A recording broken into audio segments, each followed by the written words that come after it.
जैसे ये जर्नी रही है, हमारे साथ अप्स एंड डाउन्स रहते ही हैं, तो लाइफ में कभी ऐसा मोमेंट आया जब लगा नहीं बिल्कुल छोड़ देना चाहिए, अब ये नहीं करना मुझे? स्टार्टिंग में सबको बहुत सारी प्रॉब्लम्स को फेस करना पड़ता है। घर है, बच्चे हैं, उसके साथ साथ बिजनेस है, और बिजनेस में भी मैं यूँ कहूँगी कि इतनी सारी चीज़ें हैं। अगर मैं आज आपको गिनवाऊँ तो आप भी सोचोगे कि ये कैसे करती थी मैनेज। कब ऐसा टर्निंग पॉइंट आया कि नहीं लोगों को सिखाना भी है, कोचिंग प्रोफेशन भी लेना है मुझे? मैंने अपने फैमिली वालों के साथ ये डिस्कस किया कि मुझे जगह बहुत कम पड़ने लगी है और बहुत दूर दूर से लोग मेरे पास सीखने भी आ रहे हैं और मेरे पास स्टिचिंग के लिए भी आ रहे हैं। मेरे क्लाइंट्स भी बढ़ रहे थे और मेरे पास स्टूडेंट्स भी बढ़ रहे थे। उस टाइम तो कोई सोशल मीडिया नहीं था, लेकिन स्टूडेंट्स और जो क्लाइंट्स थे वो इस तरीके से आते थे। जैसे इस प्रोफेशन में जनरली देखा गया कि कॉपी करते हैं लोग एक दूसरे की, तो अपनी इंडिविजुअलिटी कैसे निकाले, अपना एक अलग स्टाइल कैसे लेके आए? अभी से 10 साल पहले की बात करें तो हम ये सोचते थे कि ये साड़ी मैंने मायके में तो पहन ली है, अब चलो ससुराल में पहन लेते हैं, चलो मामा के यहाँ पे पहन लेते हैं, वहाँ पे उन्होंने नहीं देखी है।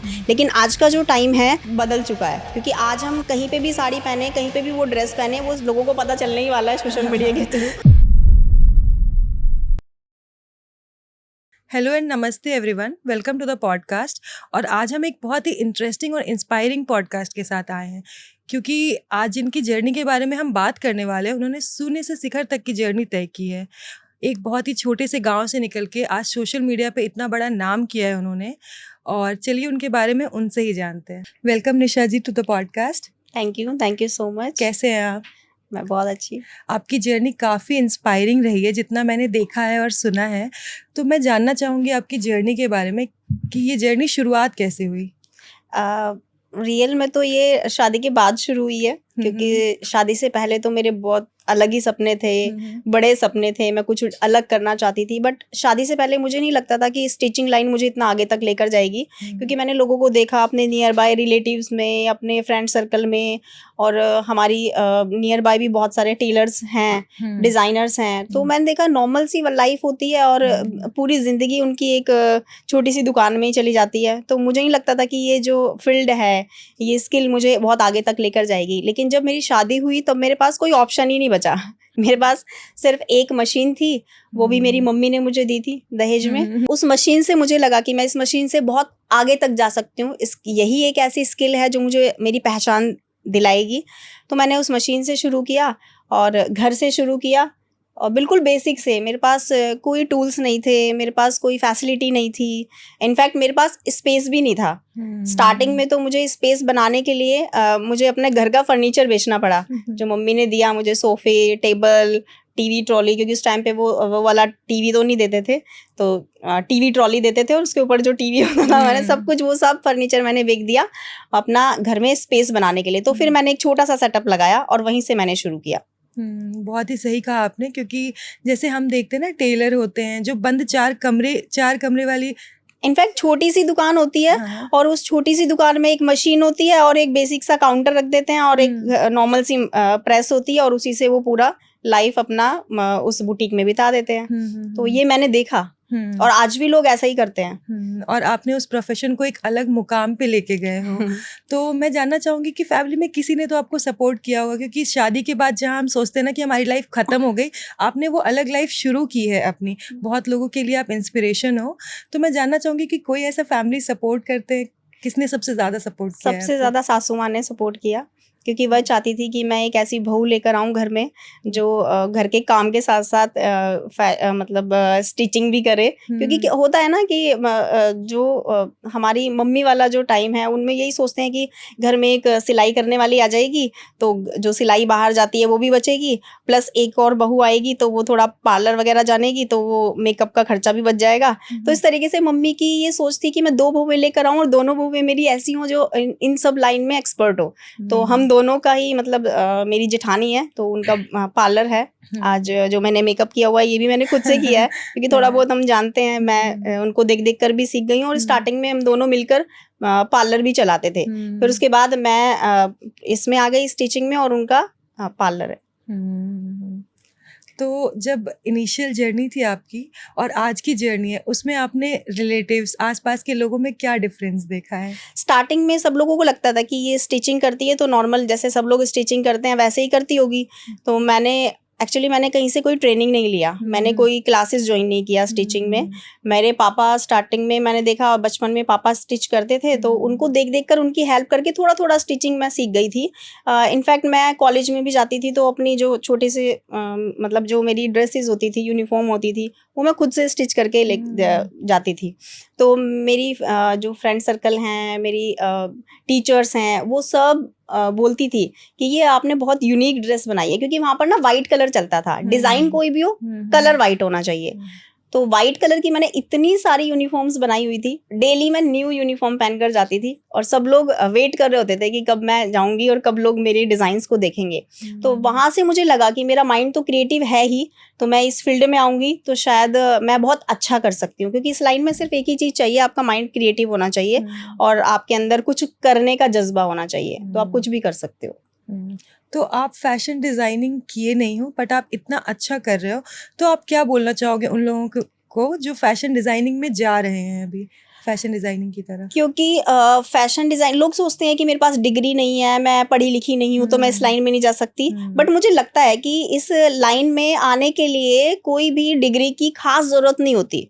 इसमें आपका माइंड क्रिएटिव होना चाहिए और आप मेहनती होने चाहिए। आप जो करना चाहते हैं वो आप उसको डे बाय डे, ये सिर्फ 1% आप अगर खुद को बेहतर बनाते हो तो शायद आप कुछ टाइम के बाद खुद ही रियलाइज करोगे कि आप इस फील्ड में कितना आगे जा चुके हो। वैसे ही सेम मैंने भी किया। स्टार्टिंग में तो मुझे भी कुछ नहीं आता था। मैं जब स्टिचिंग करती थी तो बहुत सारी चीजें मैं गलत भी करती थी। खुद पर एक्सपेरिमेंट किए, पहले खुद को जाना कि हमारी बॉडी किस टाइप की है, क्यों प्रॉब्लम्स आती हैं। क्योंकि मैंने देखा है लोगों को 20 साल 30 साल की स्टिचिंग का उनको एक्सपीरियंस है, फिर भी वो क्लाइंट को अच्छे से हैंडल नहीं कर पाते हैं, क्लाइंट को सेटिस्फाई नहीं कर पाते हैं। क्यों? क्योंकि उनको बॉडी स्ट्रक्चर का नॉलेज नहीं है। वो जो भी कर रहे हैं ना, वो अब बस सिर्फ एक ही चीज को फॉलो कर रहे हैं, और अगर किसी क्लाइंट के ऊपर वो जा रहा है तो बेस्ट फिटिंग आ जा रही है, लेकिन अगर किसी के ऊपर नहीं जा रहा है तो वो अच्छी फिटिंग नहीं आ रही है। तो ये चीज मैंने अपने घर वाले और अपने फैमिली, अपने रिलेटिव्स, इन सब के ऊपर ट्राई किया, सबके बॉडी स्ट्रक्चर को जाना, और फिर धीरे धीरे करके मुझे ये चीज़ मतलब रियलाइज़ हुई कि अरे ये फॉर्मूला, क्योंकि मैंने किताबों में फॉर्मूलाइज को देखा और उसके अकॉर्डिंग भी मैंने उन सबको फॉलो करके ड्रेसेस बनाना शुरू किया। वहाँ पर भी मिस्टेक्स आई, क्योंकि वहाँ पे क्या होता है, फॉर्मूले एक ही बॉडी स्ट्रक्चर पे और एक के अकॉर्डिंग बनाए जाते हैं। अगर आप बुक्स भी देखेंगे, कोई भी फैशन डिजाइनिंग की बुक्स ले लीजिए, क्या बोलेंगे, चेस्ट डिवाइडेड बाय 12, यहाँ से ये चीज निकालो, चेस्ट डिवाइडेड बाय 4, ऐसे करो। बट मैंने इस चीज का भी एक्सपेरिमेंट किया। मैंने बहुत सारे लोगों को, सेम साइज के लोगों को खड़ा किया और वहां पे सबका साइज सेम था। जैसे मेरा साइज 36 है, तो मैंने 36 साइज के बहुत सारे स्टूडेंट्स को खड़ा किया, बहुत सारे क्लाइंट्स को खड़ा किया, और वहां पे उनकी बॉडी स्ट्रक्चर पे ये जाना, अगर साइज सेम है फिर भी शोल्डर, आर्म होल्स, इनमें प्रॉब्लम्स आती है। इनफैक्ट दोनों साइड का आर्म होल भी अलग अलग है। मैंने ये भी जाना कि अगर, क्योंकि कई लोग देखते, आप लोगों ने भी कभी नोटिस किया होगा, कई बार हम स्टिचिंग कराते तो हमारा एक ही साइड से टाइट हो जाता है हर बार। तो वो क्योंकि उन दोनों में ना है थोड़ा सा साइज में डिफरेंस है। सेकंड, कभी कभी हमारा जो साइज है इधर और इधर, एपेक्स पॉइंट भी हमारा इधर उधर हो जाता है दोनों साइड से। हम सोचते हैं कि हमारा साइज सेम है और सेम साइज के अकॉर्डिंग ये भी चीजें सेम होंगी, बट नहीं, अलग अलग हैं। और ये सारी चीजें मैंने क्लाइंट के ऊपर जाना। जब मैंने बुटीक को स्टार्ट किया तो मैंने क्लाइंट को पहले बहुत परफेक्ट तरीके से मेजरमेंट लिया, क्योंकि अभी देखो जो आपने ड्रेस पहना हुआ है, अगर मैं इस ड्रेस के ऊपर आपका मेजरमेंट लूंगी तो मैं प्रॉपर मेजरमेंट ले ही नहीं पाऊंगी। उसके लिए मुझे आपके पूरे बॉडी स्ट्रक्चर को जानना पड़ेगा। तो हम कुछ ऐसे आउटफिट पहने, या तो हमारे ऊपर वो बिल्कुल फिटेड है, लूज आउटफिट में ना तो आपका परफेक्ट आर्म होल आ पाएगा, क्योंकि देखो जब आप लूज आउटफिट पहनते हो तो आपका मेजरमेंट टेप नीचे ही अटक जाता है, तो वो पूरा बॉडी के ऊपर आएगा ही नहीं। आर्म होल का एग्जैक्ट मेजरमेंट हम कैसे ले पाएंगे? नहीं। तो उसके लिए हमें फिटेड आउटफिट ही पहनने पड़ेंगे, तभी हमारा एग्जैक्ट मेजरमेंट आ पाएगा। अभी मुझे आपके ग्रोथ का ना असली रीज़न पता चला। आप बिल्कुल घुसे हुए हो अपने प्रोफेशन में, क्योंकि जब हम जाते हैं ना किसी टेलर के पास एक पीस को लेके और वापस आते हैं तो वो सेटिस्फैक्शन नहीं मिलता, वो काउंसलिंग नहीं मिलती कि नहीं आपके बॉडी टाइप पे ये चीज़ सूट कर रहा है, नहीं कर रहा, कभी ये चीज़ इधर से गिरता रहता है। और एकदम सही कहा आपने, मेरे साथ तो बहुत बार हो चुका है कि ये चीज़ टाइट है, एक साइड का बाइसेप्स कह सकते हैं इसको, एक साइड का ये टाइट रहता है और एक साइड का ढीला। और हमारे हैंड भी तो होता है ना, आप देखते हो ना, ये रिंग पहनते हैं तो इस हैंड में हमारी थोड़ी लूज आती है, दूसरा वही वाली फिंगर वही है, लेकिन अगर रिंग दूसरे हैंड में पहनेंगे तो उसमें फिट आएगी, एक में लूज आएगी। तो मतलब हमारे दोनों हाथ में थोड़ा डिफरेंस होता है। आपके लिए फैशन डिजाइनिंग एक डिग्री है या फिर कला? दोनों हैं, क्योंकि फैशन डिजाइनिंग में सबसे ज़्यादा इम्पोर्टेंट तो आपका जो टैलेंट है, आपका जो फैशन डिजाइनिंग में आपका माइंड क्रिएटिव है, वो सबसे ज़्यादा इम्पोर्टेंट है। अगर आप फैशन डिजाइनिंग में डे बाय डे डेली कुछ नया करते हो, क्रिएटिव करते हो, तो आपको इतना एक्सपीरियंस मिल जाएगा कि एक डिग्री में भी वो एक्सपीरियंस आपको नहीं मिलेगा। तो जैसे ये जर्नी रही है, हमारे साथ अप्स एंड डाउन्स रहते ही हैं, तो लाइफ में कभी ऐसा मोमेंट आया जब लगा नहीं बिल्कुल छोड़ देना चाहिए, अब ये नहीं करना मुझे?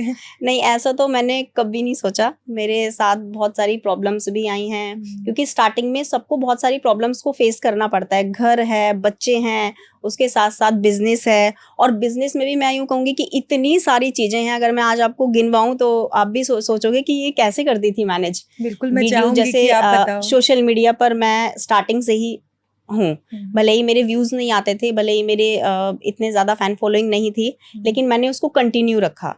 मेरे इंस्टाग्राम पर 2000 रील्स बन चुकी थी और मेरे फॉलोअर्स भी 2000 थे।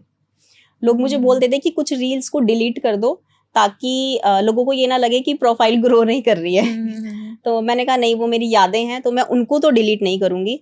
देखते हैं कब ग्रो करता है। ग्रो तो करेगा, मतलब मुझे खुद पे विश्वास था कि ये चीज जरूर होगी, एक ना एक दिन जरूर होगी। तो ये चीज मैंने कंटिन्यू रखी, खुद से शूट करना, खुद से एडिट करना, प्लस घर भी देखना, बच्चों को भी देखना, वो सारी चीजें मैंने खुद से की है। इनफैक्ट स्टार्टिंग में तो मेरे पास कोई टूल्स नहीं था, माइक नहीं था, तो उस टाइम पे हम क्या करते थे, वीडियो शूट करते थे और वॉइस ओवर करते थे। तो वॉइस ओवर के लिए मैं घर की टेरेस पे जाती थी, और वहाँ पे जो गमले के साइड में बैठ के बड़ी धूप में, मुझे मतलब बहुत गर्मी लग रही है और मैं पूरा पसीने में तरबतर हो रही हूँ, और मैं वहाँ पे वॉइस ओवर कर रही हूँ ताकि वहाँ पे वॉइस क्लियर आए। ऊपर जाती हूँ जहाँ पे वॉइस, ट्रैफिक की वॉइस नहीं है, नॉर्मली बिल्कुल शांत माहौल है, वहां पर मैं वॉइस ओवर करती थी। और फिर मैं घर के नीचे जब आती थी तो मैं पूरा पसीने में भीग जाती थी। मतलब उस टाइम मैंने इतना स्ट्रगल किया है, मुझे आज भी याद है वो दिन, सारे दिन की मैं मतलब इस तरीके से काम करती थी। आपकी आंखों में आंसू आ रहे हैं। तो बहुत ज्यादा, मतलब मैं एक्सप्लेन भी नहीं कर पाऊंगी, वो मैंने स्ट्रगल किया है लाइफ में। आपका जो स्ट्रगल है ना, अभी बहुत सारे लोगों के लिए रिलेटेबल होगा, जो करना चाहते होंगे इस चीज़ को, और आज ये सुनने के बाद ना उनको लगेगा कि नहीं आप कर सकते हो तो वो भी कर सकते हैं। तो जैसे आपकी जर्नी अभी तक बुटीक पे थी, तो कब ऐसा टर्निंग पॉइंट आया कि नहीं लोगों को सिखाना भी है, कोचिंग प्रोफेशन भी लेना है मुझे? ये स्टार्टिंग से ही था। जब मैं घर से अपना बुटीक स्टार्ट की थी तो लोगों को मेरा काम बहुत अच्छा लगने लगा। तो फीमेल्स मेरे पास आती थी कि मेरी बहू को सिखा दो, आप बहुत अच्छा स्टिच करते हो, मेरी बेटी को सिखा दो, आप बहुत अच्छा स्टिच करते हो। तो घर में मैंने थोड़ा सा 1-2 मशीनें रखी, तो बैचेस बनाना शुरू किया, 1, 2, 3 से 4। फिर जब ज़्यादा ही स्टूडेंट्स आने लगे तो फिर हमने घर से बुटीक पर शिफ्ट किया। तो बुटीक पर भी फिर ऐसा रहा कि 1 या 2 साल मुझे वहाँ पे बहुत मुश्किल से लग रहा था कि स्पेस बहुत कम है। तो फिर मैंने अपने फैमिली वालों के साथ ये डिस्कस किया कि मुझे जगह बहुत कम पड़ने लगी है, और बहुत दूर दूर से लोग मेरे पास सीखने भी आ रहे हैं और मेरे पास स्टिचिंग के लिए भी आ रहे हैं। मेरे क्लाइंट्स भी बढ़ रहे थे और मेरे पास स्टूडेंट्स भी बढ़ रहे थे। उस टाइम तो कोई सोशल मीडिया नहीं था, लेकिन स्टूडेंट्स और जो क्लाइंट्स थे वो इस तरीके से आते थे, जैसे मैंने कोई भी ड्रेस बनाया और उस ड्रेस को कोई भी फीमेल ने किसी पार्टी में, किसी फंक्शन में पहना, तो लोग उनसे पूछते थे, वाह क्या फिटिंग है, क्या डिजाइन है, मुझे बताइए कहाँ से स्टिच कराया। तो उनके रेफरेंस से वो लोग आते थे मेरे पास। तो इस तरीके से मेरे पास क्लाइंट बढ़ने लगे, स्टूडेंट्स बढ़ने लगे। फिर जब वो बुटीक भी मेरा छोटा पड़ने लगा तो फिर हमने सोचा कि हम इस बुटीक को फ्लोर वाइज बनवाते हैं। तो मैंने नीचे ग्राउंड फ्लोर पे रिसेप्शन रखवाया ताकि वहाँ पे क्लाइंट अटेंड करें। फिर उसके बाद कलेक्शन, ताकि क्लाइंट कोई भी आए वो फैब्रिक अपने आप सिलेक्ट करे, और डिजाइन भी मेरा होगा, फैब्रिक भी मेरा होगा, सब कुछ मेरा होगा। फिर उसके बाद मैंने एकेडमी, और फिर सबसे ऊपर मेरा बुटीक था। तो इस तरह से मैंने उसको फ्लोर वाइज बनवाया। इनफैक्ट जब वो बुटीक बन के तैयार हुआ तो हमने सोचा चलो एक छोटी सी पूजा करवा लेते हैं पंडित जी से, तब हम काम शुरू करेंगे। पंडित जी आए, पंडित जी ने बोला कि ये दुकान तो 1 साल से ज्यादा चलने नहीं वाली। तो मेरी पूरी फैमिली के सामने जब उन्होंने बोला तो हमारे सबके पैरों के नीचे से जमीन खिसक गई, क्योंकि उस टाइम पे हमने जितना भी पैसा था वो सब हमने बुटीक में लगवाया, और बहुत सपने थे उस बुटीक से हमारे। तो जब उन्होंने ये बोला ना, तो मतलब बहुत ज्यादा, एक बार को तो ऐसा लगा कि सब कुछ ही खत्म हो गया। बट मैंने हिम्मत नहीं आ रही, मुझे लगा कि ऐसा कैसे हो सकता है कि मेरे इतने सारे क्लाइंट हैं, मेरे इतने सारे, क्या 1 साल में सब हट जाएंगे? क्या ऐसा होगा कि मैं अच्छा सिखाना बंद कर दूंगी और मेरे क्लाइंट और मेरे स्टूडेंट्स आना बंद कर देंगे, ऐसा तो नहीं हो सकता। पर मैंने काम कंटिन्यू रखा। उस टाइम पर भी मैंने माइक वगैरह नहीं लिया था, और धीरे धीरे करके मेरा जो इंस्टाग्राम था वो भी धीरे धीरे ग्रो करने लगा था। और उस टाइम की बात है जब ये लॉकडाउन बंद हुआ था, खत्म हुआ था, लॉकडाउन में ही मेरा बुटीक पूरा बन के तैयार हुआ। और उसके बाद जब मैंने काम करना शुरू किया, फिर से मैंने सोशल मीडिया पर काम करना शुरू किया। सोशल मीडिया धीरे धीरे करके ग्रो कर रहा था, तो मेरे पास ना सोशल मीडिया से भी स्टूडेंट्स आने लगे। फिर आपकी वीडियो देखी, आपकी रील देखी, फिर वहां से ऑनलाइन का बना। वहां से लोगों ने, क्योंकि दूर थे, आ तो नहीं सकते थे सीखने के लिए, तो उन्होंने कहा अब आप हमें ऑनलाइन सिखाओ और आप ही से सीखना है। फिर मैंने ये सारी चीजें हस्बैंड के साथ शेयर की, उन्होंने कहा हाँ चलो ठीक है। फिर हमने धीरे धीरे ऑनलाइन का स्टार्ट किया। अब ऑनलाइन में स्टूडेंट्स को वीडियो क्लियर चाहिए, वहां पर सबसे ऊपर वाले फ्लोर पे हम लोग क्लास दे रहे हैं। वहां पे मैंने गेट भी बंद किया हुआ है, फैन भी ऑफ किया हुआ है। गर्मी में मेरी प्रेस ऑन है, स्टीम प्रेस होती थी, वहां पे भी मैंने मतलब माइक नहीं लिया, और बिना माइक के मैंने भरी मई जून की गर्मी में लोगों को क्लासेस दिया। सुबह से शाम तक मेरी क्लासेस चलती थी। मॉर्निंग में 9:30 10 ओ क्लॉक से क्लासेस स्टार्ट होती थी, और इवनिंग में 6 ओ क्लॉक 7 ओ क्लॉक तक कंटिन्यू क्लासेस होती थी। इनफैक्ट मुझे लंच का भी टाइम नहीं मिलता था कई बार। तो इतने सारे बैचेस मेरे बन गए थे, लोगों को क्लासेस अच्छा लग रहा है। अलग अलग बैच में मैं अलग अलग टॉपिक ले रही हूँ, कभी मैं लहंगा बनाना सिखा रही हूँ, कभी मैं कुर्तियां बनाना सिखा रही हूँ, कभी नॉर्मल बॉटम्स बनाना सिखा रही हूँ। तो इस तरीके से अलग अलग बैचेस चलने लगे। और जब वो पूरा मतलब इस तरीके से हो गया कि ऑफलाइन में मेरा बालकनी तक स्टूडेंट्स आ गए हैं, और उनको मुझसे ही सीखना है। स्टूडेंट्स कह रहे हैं नहीं आप ही से सीखना है। तब हमने फिर उस बुटीक को दूसरी जगह शिफ्ट किया। तब मुझे लगा कि वो पंडित जी ने इसलिए बोला था कि ये बुटीक छोटा हो जाएगा 1 साल के बाद, और आप कहीं दूसरी जगह, वो उन्होंने इतना तो नहीं बोला ना कि ये छोटा हो जाएगा, उन्होंने बोला कि ये बुटीक नहीं चलेगा। तो वहां पे वो चीज क्लिक हुई। तो ये चीज मैं लोगों को भी बोलना चाहूंगी कि आप इस तरीके से ना जाइए, क्योंकि कई बार ना हमारा इशारा कुछ और होता है, हम करना कुछ और चाहते हैं और हमें कुछ और मैसेज मिलता है, जैसे मुझे मिला। अगर मैं वहां पे डिमोटिवेट हो जाती तो शायद से आज मैं यहाँ नहीं होती, ना आप मेरा पॉडकास्ट ले रहे होते, ना आप मुझे जानते, ना मैं आपको जानती। तो ये चीज होती है। तो सोशल मीडिया ने आपकी लाइफ और ग्रोथ को बहुत इम्पैक्ट किया है। आज की डेट में मैं कहूंगी सोशल मीडिया में बहुत पावर है। तो कितने लोगों की जिंदगी बदली है अभी तक आपने? मैंने 1 लाख से भी ज्यादा स्टूडेंट्स को ट्रेन कर दिया है, ऑनलाइन और ऑफलाइन दोनों। ऑनलाइन ऑफलाइन मिला के।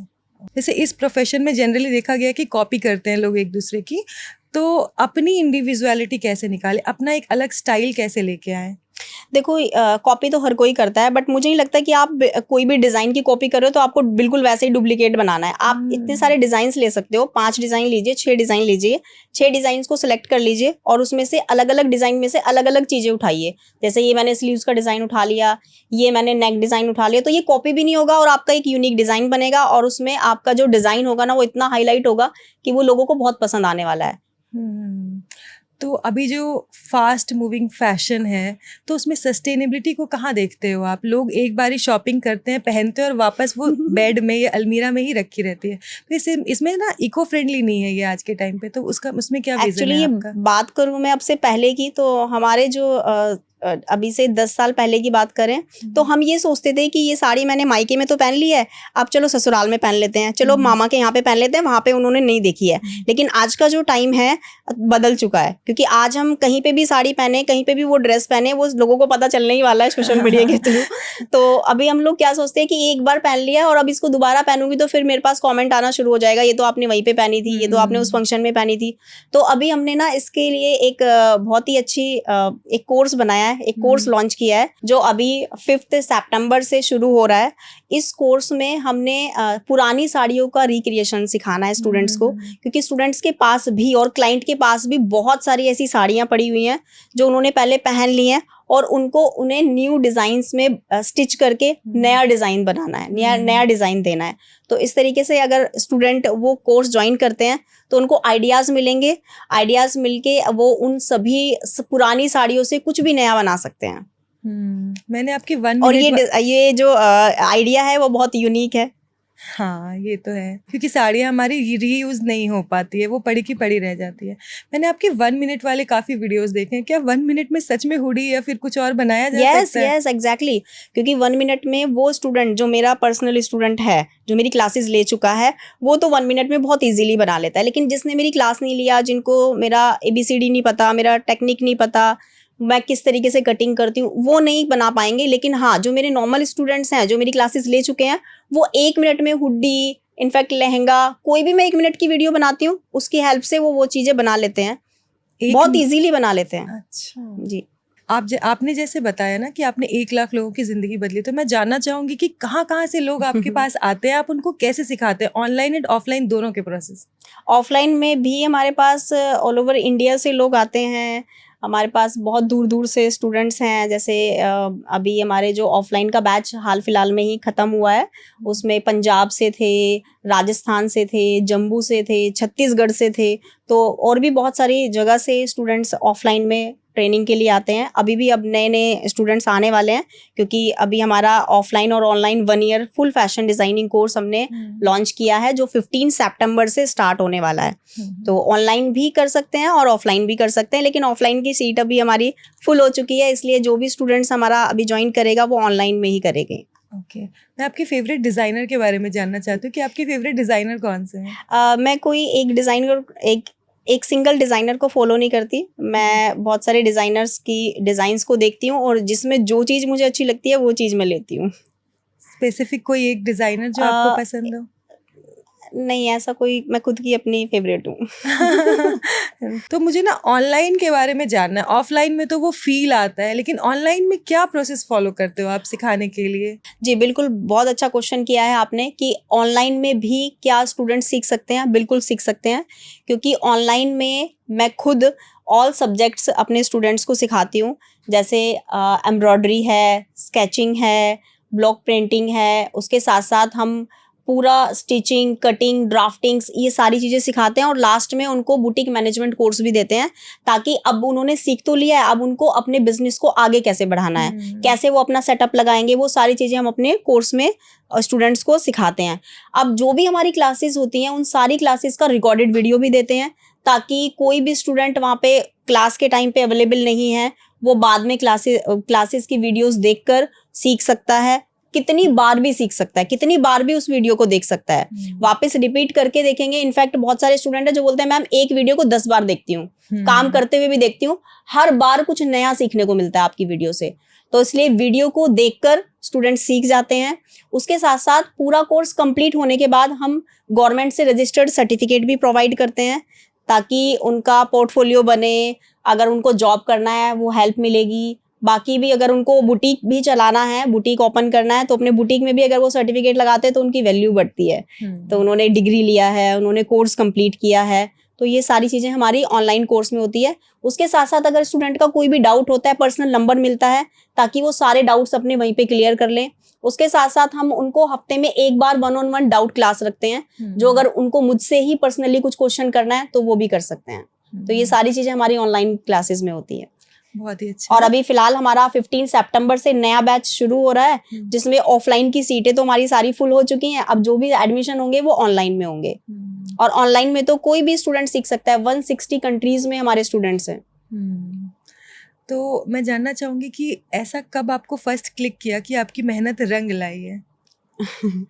वो तो मुझे स्टार्टिंग से ही लगता आ ही रहा है, क्योंकि डे बाय डे मैं 1% बेहतर बनती हूँ, 1% सीखती हूँ। आज भी सीखती हूँ, अभी भी मैं सीखती हूँ, नई नई डिज़ाइन सीखती हूँ, नई नई टेक्निक सीखती हूँ, अपने स्टूडेंट्स को बताती हूँ कि आप ये मत करना, क्योंकि ये एक्सपेरिमेंट मैं कर चुकी हूँ। कई बार होता है हम फैब्रिक पर फ्यूजिंग लगाते हैं, तो स्टूडेंट्स को बताते हैं कि अगर आपके पास ये वाला फैब्रिक है, इस वाले फैब्रिक पे फ्यूजिंग मत लगाना, क्योंकि ये एक्सपेरिमेंट मैं कर चुकी हूँ, वो नहीं लगेगा। आप जैसे इस फील्ड से जुड़ी हैं, तो एक डिज़ाइन या फैशन ट्रेंड जो आपको बहुत पसंद है, आप फॉलो करते हो? ड्रेपिंग। मुझे स्टिचिंग में ड्रेपिंग करना बहुत पसंद है। इनफैक्ट मैं ज़्यादातर, आपने मेरी रील्स में भी देखा होगा, ड्रेपिंग ड्रेसेस में बहुत यूनिक बनाती हूँ। मुझे अपनी ड्रेपिंग बहुत अच्छी लगती है और इनफैक्ट मेरे स्टूडेंट्स को भी अच्छी लगती है। वो लोग मुझे कमेंट करके बताते भी हैं कि मैम ये वाली ड्रेस बनाना सीखना है, आपका ये डिज़ाइन बहुत अच्छा लगा। तो स्टिचिंग में मेरा जो फेवरेट है वो ड्रेपिंग ही है, और उस टाइप के फैब्रिक भी मैं ज़्यादातर यूज़ करती हूँ अपने स्टिचिंग में। किस टाइप के फैब्रिक होते हैं? जैसे बहुत सॉफ्ट फैब्रिक होता है, उन पे आयरन की जरूरत नहीं होती, वो मेरे फेवरेट फैब्रिक हैं। जब मैं कहीं पार्टी में जा रही हूँ और मुझे आयरन नहीं करना पड़े, क्योंकि मुझे आयरन करना इतना अच्छा नहीं लगता, तो मैं जब भी ड्रेसेस पहनती हूँ, कभी कभी तो मैं विदाउट आयरन पहनती हूँ, लेकिन मैं वो देखती हूँ कि मेरे मेरे कबर्ड में वो कौन सा ड्रेस है जिसके ऊपर आयरन नहीं करना पड़ेगा और मुझे बिना आयरन किए हुई उसको पहनना है, तो वो मेरा फेवरेट फैब्रिक भी है। जैसे बलून लाइक्रा है और इसके अलावा भी लाइक्रा जॉर्जेट है, इन सभी फैब्रिक पर आयरन की नीड नहीं होती। आप इनफैक्ट उस पर होता ही नहीं है। अगर हम फैब्रिक डिजाइन कर रहे हैं, स्टिचिंग भी कर रहे हैं उसी फैब्रिक से, तो हमें आयरन की जरूरत नहीं पड़ती। हम डायरेक्ट डमी पे बनाते हैं और डायरेक्ट ही उसको इजीली कैरी कर सकते हैं। बिल्कुल सही सवाल किया आपने कि ऑनलाइन क्लासेस में भी क्या सीखा जा सकता है। जी बिल्कुल सीखा जा सकता है। बहुत सारे लोगों का ये सवाल होता है, क्या ऑनलाइन क्लासेस में स्टिचिंग भी सीखा जाता है? यस, सीखा जाता है। इनफैक्ट बहुत अच्छे से सीखा जाता है। हमारी पूरी टीम है जो हमारी हेल्प करती है इस चीज़ में। और क्लासेस के बाद आपको पूरी क्लास का रिकॉर्डेड वीडियो भी मिलता है। रिकॉर्डेड वीडियो के थ्रू स्टूडेंट्स सीखते हैं। इनफैक्ट अगर वो किसी अर्जेंट काम से कहीं बाहर जा रहे हैं या उस दिन का क्लास अटेंड नहीं कर पा रहे हैं, तो उनको पूरी क्लास का रिकॉर्डेड मिलता है। इनफैक्ट वो सेम वीडियो मिलता है, सेम क्लास का वीडियो मिलेगा, जिससे कि वो बाद में भी प्रैक्टिस कर सकते हैं। पूरा कोर्स कंप्लीट होने के बाद उनको गवर्नमेंट से रजिस्टर्ड सर्टिफिकेट भी मिलता है। उसके बाद हम लास्ट में बुटीक ट्रेनिंग भी देते हैं। फुल बुटीक मैनेजमेंट कोर्स कराते हैं, जिससे उनको सेटअप कैसे लगाना है, अगर उनको किसी कंपनी में जॉब करना है तो उनके पास क्या क्या चीज़ें होनी चाहिए, प्लस अगर उनको खुद का बिजनेस करना है तो उनको क्या क्या करना होगा। तो वो सारी चीज़ें हम कोर्स में स्टेप बाय स्टेप लोगों को सिखाते हैं। सारे स्टूडेंट्स हमारे बहुत अच्छे से ट्रेनिंग लेते हैं, बहुत अच्छा ग्रो करते हैं। और इनफैक्ट क्लासेस लेने के बाद उनकी जो अर्निंग है वो 2x 4x तक चली जाती है विद इन 1 ईयर में। तो ये सारी चीज़ें हम क्लासेस में प्रोवाइड करते हैं स्टूडेंट्स का। ओके। तो आपका इसमें मेन फोकस क्या रहता है? टेक्निकल होना चाहिए, स्किल होना चाहिए? दोनों ही होना चाहिए, बट स्टार्टिंग में मैं स्टूडेंट्स का बेसिक स्ट्रॉन्ग करती हूँ, क्योंकि अगर उनका बेसिक ABCD नहीं आएगा तो XYZ नहीं बनवा कर पाएंगे। तो इसलिए स्टार्टिंग में स्टूडेंट्स का अच्छा फिनिशिंग हो, अच्छा फिटिंग हो, इसलिए हम बेसिक पे ज़्यादा फोकस करते हैं, डिज़ाइनिंग पे नहीं करते हैं। स्टार्टिंग में उनको अच्छे से परफेक्ट तरीके से फैब्रिक नॉलेज होना चाहिए, मशीन का परफेक्ट नॉलेज होना चाहिए, क्योंकि जब अगर हमारी मशीन अच्छी नहीं चलेगी कपड़े पे, हमारी फिनिशिंग नहीं आएगी। तो ये छोटी छोटी सी बेसिक चीज़ें हैं जो हम स्टूडेंट्स को स्टेप बाय स्टेप सिखाते हैं। अगर उनका बेसिक क्लियर होता है तो एडवांस पे बहुत अच्छे से काम करते हैं, और अगर एडवांस क्लियर होता है तो फिर वो ड्रेपिंग पे जाते हैं। तो इसलिए हमने स्टार्टिंग में बेसिक, एडवांस और ड्रेपिंग, इन तीनों को स्टेप बाय स्टेप बनाया है। और हमारे कोर्स का भी नाम है जैसे 0 to Hero। तो स्टूडेंट्स बोलते हैं, मैम आपने जो ये कोर्स का नाम रखा है ना 0 to Hero, सच में आप 0 से हीरो बना देते हो। तो ये तो अर्निंग की बात कर रहे थे अभी तक हम। तो आज के टाइम पे जो इस प्रोफेशन में आना चाहता है, तो उसके लिए क्या कैपिटल चाहिए? बेसिक्स क्या लगते हैं इसमें? स्टार्टिंग में तो मैं ये कहूँगी बिल्कुल 0 इन्वेस्टमेंट से आप शुरू कर सकते हो। बस आपके पास एक मशीन होना चाहिए। उसके बाद आप धीरे धीरे करके अर्निंग करके बहुत सारे टूल्स खरीद सकते हैं। जैसे आपने काउंटर का सेटअप रखा, आपने आयरन अच्छे वाला लिया, उसके बाद आप बहुत सारे और ऐसे बेसिक टूल्स जो हम ओवरलॉक मशीन है, और भी आजकल एम्ब्रॉयडरी मशीन चल रही हैं, तो वो सारी चीज़ें आप बाद में कर सकते हो। स्टार्टिंग के सेटअप के लिए बहुत 0 इन्वेस्टमेंट से सिर्फ एक ही मशीन से आप शुरू कर सकते हो, जैसे मैंने किया। मैंने भी एक ही मशीन से शुरू किया, तो बाकी भी कर सकते हैं। और बहुत आसान है, बस आपको हर रोज 1% खुद को बेहतर बनाना है, और धीरे धीरे करके आप खुद ये देख पाएंगे, अपने आप को रियलाइज कर पाएंगे कि सच में मैं कितने कम टाइम में कितनी सारी चीज़ें सीख चुकी हूँ। और इनफैक्ट आजकल तो बहुत सारे कोर्सेज चल रहे हैं। इनफैक्ट आप फैशन डिजाइनिंग कोर्स घर बैठे कर रहे हैं, ऑनलाइन से जब आप सीख सकते हैं, घर बैठे सीख सकते हैं, आपका ट्रैवलिंग का टाइम बचता है, आपके बहुत सारे और भी एक्सपेंसिव खर्चे हैं जो बच जाते हैं। तो ऑनलाइन बहुत अच्छा ऑप्शन है, घर बैठे सीख सकते हैं।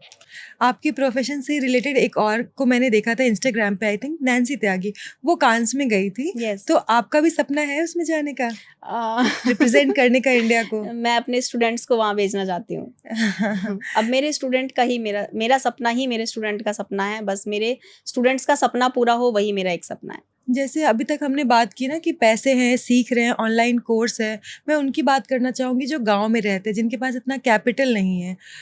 उनके लिए आप क्या करना चाहेंगी, जिनके पास पैसे नहीं है और वो करना चाहती है, सीखना चाहती है, पर अपनी जिम्मेदारियों में उलझ के रह जाती हैं? वुमेन एम्पावरमेंट के बारे में आप क्या कहना चाहेंगी? जी, वुमेन एम्पावरमेंट पर भी हम काम कर रहे हैं।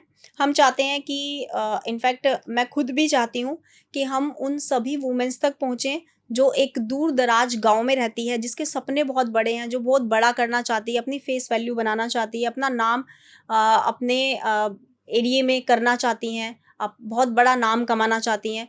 वो भी हमारी क्लासेस ज्वाइन कर सकती है। इनफैक्ट हमारा जो कोर्स अभी शुरू होने वाला है 15 सितंबर से, सिर्फ और सिर्फ 2500 से ये स्टार्ट होगा। मंथली पे कर सकते हैं 2500। इनफैक्ट अगर वो भी नहीं करना है तो हमारे यूट्यूब की वीडियो से सीख सकते हैं। हमारी यूट्यूब की वीडियोस में 100 डेज चैलेंज मैंने लिया है, उसमें डे 1 की वीडियो से लगाकर पूरा 100 डेज चैलेंज को अच्छे से देखें, वहीं से उनको बहुत सारी चीज़ें सीखने को मिलेंगी। और फ्री ऑफ कॉस्ट है। फ्री ऑफ कॉस्ट में भी वो बहुत सारी चीज़ें सीख सकती हैं, अपना नाम कमा सकती हैं, बहुत बड़े मुकाम पर जा सकती हैं। और मैं ये कहूँगी कि खुद की अर्निंग भी शुरू कर सकती हैं धीरे धीरे करके। जब वो काम करना सीख जाएंगी, क्लाइंट अटेंड करके, और बहुत सारी चीज़ें वो सीख कर बहुत आगे तक ग्रो कर सकती हैं। एक और क्वेश्चन रह गया, जैसे कि सोशल मीडिया आजकल इतना पॉपुलर है, हम सब जानते हैं, तो सोशल मीडिया ने फैशन इंडस्ट्री को कैसे इन्फ्लुएंस और चेंज किया है? क्योंकि सोशल मीडिया, आपको पता है सोशल मीडिया में बहुत पावर है। हम आजकल जो भी ट्रेंड में चल रहा है, सेलिब्रिटीज़ जो भी पहनती हैं, वो सब हमें किसके थ्रू पता चलता है? सोशल मीडिया के थ्रू ही पता चलता है। तो जो भी वो पहनती हैं वही ट्रेंड में चल जाता है। और ट्रेंड भी कितने टाइम तक चलता है? 2 महीने, 3 महीने, फिर एक और नई सेलिब्रिटी कुछ नया आउटफिट पहनती है, फिर वो ट्रेंड में चल जाता है। तो फैशन इंडस्ट्री को सोशल मीडिया ने बहुत चेंज किया है। लास्टली एक सबसे बड़ी लर्निंग जो आपकी लाइफ की है, जो आप यूथ को, अपने स्टूडेंट्स को देना चाहोगे? कंटिन्यू मेहनत, कंटिन्यू काम करना, जो आप बनना चाहते हैं। इनफैक्ट मैं ये नहीं कहूँगी कि आप इसी लाइन में आइए, जो भी स्किल्स है, क्योंकि हर इंसान के अंदर एक हिडन टैलेंट होता है। बस उस हिडन टैलेंट को जानिए और उसके ऊपर रोज 1% उसको बेहतर कीजिए, आप वहाँ तक पहुँच जाएंगे जो आपका सपना है। थैंक यू सो मच निशा जी, हमारे पॉडकास्ट पे आने के लिए और इतना डीप बात करने के लिए। बहुत ही मज़ा आया आपसे बात करके। Thank you so much. Thank you.